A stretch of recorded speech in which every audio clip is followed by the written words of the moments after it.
اور وہ بچی میرا ساتھ دے رہی تھی، چھوٹے چھوٹے ہاتھوں سے وہ مجھے کہتی رہی، ابا میرا دم گھٹ رہا ہے، ابا یہ کون سا کھیل ہے، ابا یہ کیا ہو رہا ہے، اب اور مٹی مت ڈالیے، میرا دم گھٹ جائے گا، میں مر جاؤں گی۔ لوگوں نے میرا مذاق اڑانا شروع کر دیا، اور جب میں پسینے میں شراب آلود ہو جاتا، پورے شرابور ہو جاتا، میرا پسینہ صاف کرتی، جو بیٹی کی پیدائش کو اپنے لیے کلنک کا ٹیکا سمجھتے تھے اور اب چلنے کے قابل ہوئی، اور میں نے کہا بیٹا چلو باہر جا کر کھیل کود کرتے ہیں۔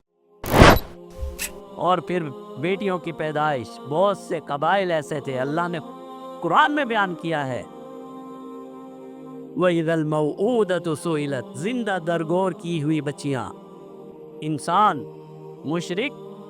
مکہ کے لوگ، ایسے قبائل بھی تھے جو بیٹی کی پیدائش کو اپنے لیے کلنک کا ٹیکا سمجھتے تھے اور اپنے لیے ذلت اور رسوائی سمجھتے تھے۔ جناب نبی کریم صلی اللہ علیہ وسلم کی خدمت میں عجیب واقعہ ہے، ایک صحابی تشریف لائے اور اپنا واقعہ خود بیان کیا۔ تاریخ نے، احادیث نے اس کو مختلف طریقوں سے بیان کیا ہے۔ فرماتے ہیں یا رسول اللہ، میری بیٹی پیدا ہو گئی، اسلام سے پہلے دور میں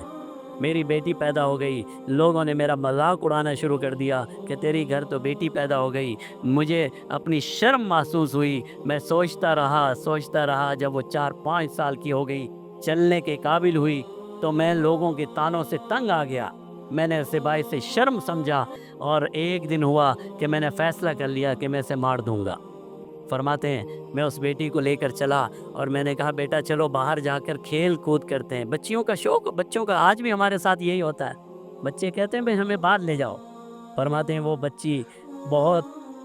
خوشی سے تیار ہوئی، اس نے نئے کپڑے پہنے، اپنے بال بنوائے کہ میرے ابو کے ساتھ میں آج جا رہی ہوں۔ فرماتے ہیں میں اسے لے کر باہر آیا اور سنسان جگہ پہ جا کر میں نے کھڈا گڑھا کھودنا شروع کیا، اور وہ بچی میرا ساتھ دے رہی تھی، چھوٹے چھوٹے ہاتھوں سے وہ گڑھے سے مٹی باہر نکال رہی تھی،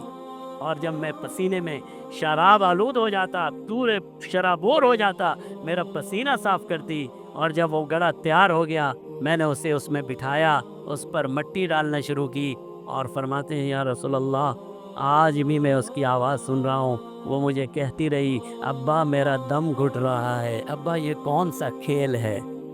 ابا یہ کیا ہو رہا ہے، اب اور مٹی مت ڈالیے، میرا دم گھٹ جائے گا، میں مر جاؤں گی۔ وہ مجھے بلاتی رہی اور پکارتی رہی، لیکن میں نے اس کی آواز کو نہیں سنا اور اسے زندہ درگور کر دیا۔ صحابی، اگر تو نے یہ واقعہ